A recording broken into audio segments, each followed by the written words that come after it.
একটি ছোট্ট গ্রামে থাকত এক গরিব কিন্তু পরিশ্রমী কৃষক রাহিম। ভোর হলেই সে মাঠে চলে যেত। রাহিম সারাদিন রোদে পুড়ে কাদায় নেমে কাজ করত, কিন্তু তার ফসল খুব একটা ভালো হতো না। তার ছোট পরিবার ছিল, স্ত্রী আর এক ছোট ছেলে। আব্বা, আমরা কি একদিন ভালোভাবে থাকব? ইনশাআল্লাহ বাবা, একদিন সব ঠিক হবে। হঠাৎ এক বছর ভয়ঙ্কর খরা শুরু হল। মাঠ শুকিয়ে গেল। এবার তো সব শেষ। কিন্তু রাহিম হাল ছাড়ল না।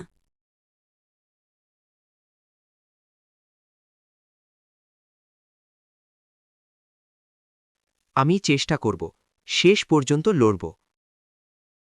তারপর শুরু হল রাহিমের জীবনের সবচেয়ে কঠিন লড়াই। প্রখর রোদ, ক্লান্ত শরীর আর না খেয়ে কাটানো দিন কিছুই তাকে থামাতে পারল না। দিনের পর দিন, রাতের পর রাত সে একাই খাল খুঁড়তে লাগল। তার হাত কেটে গেল, শরীর দুর্বল হয়ে পড়ল, তবুও তার মনে একটাই কথা, আমি পারব, আমাকে পারতেই হবে। কয়েক সপ্তাহের মধ্যেই সেই শুকনো ফাটা মাটিতে জন্ম নিল সবুজের সমারোহ। চারদিকে যেন নতুন প্রাণ ফিরে এলো। বাতাসে ভেসে আসতে লাগল সতেজ ফসলের ঘ্রাণ। রাহিমের সেই ছোট্ট জমি এখন আর সাধারণ জমি নয়, এটা হয়ে উঠেছে তার স্বপ্ন। আব্বা, আমাদের জমি সবুজ হয়ে গেছে। রাহিমের সাফল্য দেখে গ্রামের অন্য কৃষকরাও তার কাছ থেকে শিখল। ধীরে ধীরে গ্রামের অন্য কৃষকরাও একই পদ্ধতি অনুসরণ করতে শুরু করল, আর সেই একটুখানি সাহস ও প্রচেষ্টার কারণে বদলে গেল পুরো গ্রামের চিত্র।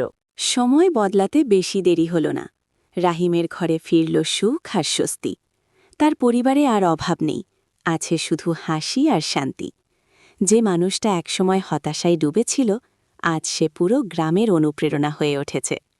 তার চোখে এখন আর দুঃখ নেই, আছে গর্ব আর তৃপ্তি।